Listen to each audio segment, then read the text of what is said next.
আরেকটা জন্য কি খাইলাম? নানির হেডা খাইলো। এই যে সিট পিঠা। অবশেষে সেই কাঙ্ক্ষিত হাঁসের মাংস নীলা মার্কেট। কুত্তা বিলের জন্য কিছু রাহেন একটা পর্ব আছে আমাদের খাওয়া দাওয়া। হ্যাঁ সেটা তো অবশ্যই, তার জন্য একটু জায়গা খালি রাখছে। আচ্ছা ক্ষুধা লাগছে ভাই, অন্য জায়গায় প্রচুর আই এম নাও মানে হাঙ্গার ব্ল্যাক প্যান্থার হয়ে রয়েছে। এখন বাজে রাত ৯টা। হঠাৎ করেই প্ল্যান, যাচ্ছি পূর্বাচল ৩০০ ফিট নীলা মার্কেটের উদ্দেশ্যে হাঁসের মাংস খাবো। নীলা মার্কেট, হাঁস হাঁস তো আমরা ফাইনালি চলে আসছি নীলা মার্কেট। এখন বাজে রাত 11:30। অফিসের সব কলিগ, বস সবাই আছে, সবাইকে নিয়ে চলে আসছি। তো এখানে এসেই নানা রকম মুখরোচক খাবার, হাঁসের মাংস, ফিশ বারবিকিউ, চিটা রুটি, নানান পদের খাবার। তো দেখে খাবারের ঘ্রাণে মাথায় তো পুরো নষ্ট। তো খাবার অর্ডার দেওয়া হয়ে গেছে, আমরা সবাই আড্ডায় ব্যস্ত। তো রায়হান ভাইয়ের তো ক্ষুধায় পুরো মাথা নষ্ট। জামাই আপনার অনুভূতি কি বলেন? আপনার কি মানে মাথা নষ্ট খিদে পুরা? তাহলে খান, টেবিল চেয়ার খাইলেন। ফারুক ভাই মজা নিতেছে আর খাওন নাই এর লেগা। ফারুক ভাই তো হাঁস খায় না, চিন্তা নাই। তা আপনি তো হাঁস গরু দুইটাই খান। দুইটাই খাওন, একটাও চাইতেছে না ভাই। কুত্তা মাংস তো দিতেছে না, হাঁস গরু পাম করতে।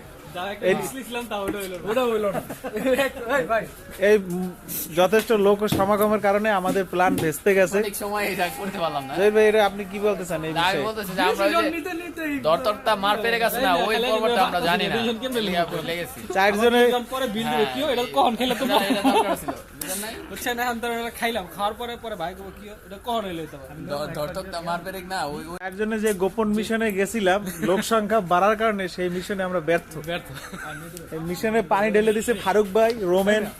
তো আমাদের খাবার রেডি, প্লেটে প্লেটে সাজানো হচ্ছে।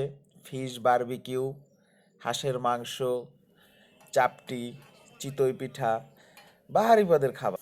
খাবার মোটামুটি সবই রেডি। ওদিকে বসে সব কিছু মেনটেন করতেছে, সব কিছু দেখভাল করতেছে ঠিকঠাক মতো সব আসতেছে কিনা। এই যে খাবার, আমাদের খাবারের পসরা সাজানো হয়েছে। এখন খাবো। রাত বাজে 12:30। গরম গরম হাঁসের মাংস, চাপড়ি, সেই স্বাদ। কি লোভ হচ্ছে? জানি হচ্ছে। যাই হোক, লোভটা একটু কন্ট্রোল করেন, আমরা খাই, আপনারা দেখেন। এই যে আপা আমাদের জন্য গরম গরম চাপড়ি ভাজতেছে। অবশেষে সেই হাঁসের মাংস, নীলা মার্কেট, চাপড়ি, সেই স্বাদ। এত স্বাদ কেন? এত স্বাদ কেন? তো আমাদের খাওয়া দাওয়া শেষ, পুরো প্লেট টেলেট ফাঁকা বানায় ফেলছি। সব থেকে বেশি কে খাইছে এই যে দেখেন কিভাবে খাচ্ছে। হ্যাঁ, কুত্তা বিলের জন্য কিছু রাখেন। খালি করে লাইছে এই লোকটা, পুরো দোকানটা খালি করে লাইছে। আইয়া পুরা প্যাড লোড। এখন আবার মিশন 2 পরের ধাপের জন্য। প্রথম পর্ব শেষ, খাওয়া দাওয়ার দ্বিতীয় পর্বের জন্য যাচ্ছি আমরা। প্যাড ট্যাড ভরছে না হইলে সামনে আরেকটা ও পাট আরেকটা আছে না? এই যে আমাদের কি খাবার ঠিক আছে ভাইয়া? আমাদের আরেকটা পর্ব আছে, দ্বিতীয় পর্বের জন্য আমরা যাচ্ছি। এই যে আমাদের গাড়িটা কি ধরবে? খাবার ঠিক আছিল? ফার্স্ট টাইম ঠিক আছে, নাস্তা টুকটাক।